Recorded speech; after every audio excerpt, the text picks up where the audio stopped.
მიხო პაპამ ერთხელ თველში დაპატიჟა ქართველები. იმერლები, გურულები, მეგრელები, რაჭველები. დაიპატიჟა პაპამ თველში ყველა კუთხის ქართველები. ქვევრის პირას სუფრად დასცეს. შემოუსხდნენ ქართველები, შემოუსხდნენ გულალალი მასპინძელი კახელები. მელიქიფემ სანამ ღვინის დასხმა ჩამოათავა, ფშავ ხევსურმა თუთის ხეზე ცხარი ჩამოატყავა. იმედლებმა ხაჭაპური რაჭველებმა ვიჩინა, მეგრელებმა ელარჯი და სუფრამ თავიც იჩინა.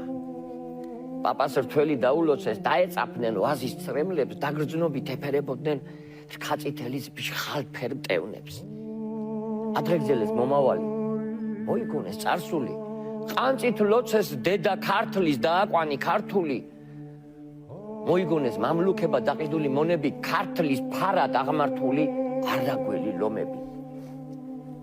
ადრეგზელეს იმიერი, ადრეგზელეს ამიერი, კახელები შეზარხოშდნენ, მოსცხეს მრავალი ჟამიერი.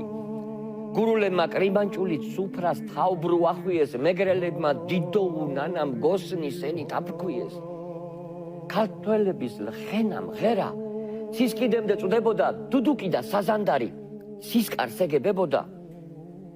ჩაკრულოს როცა მღეროდნენ, ხმა შემოესმა მთებიდან, ბანს ამირანი აძლეოდათ კავკასიონის ქედიდან, ღარი ჰარალე ჰარალო, ჰარალი ჰარალალები, ქვევში ღვინოც კი მღეროდა, სტუმრებით განახარები.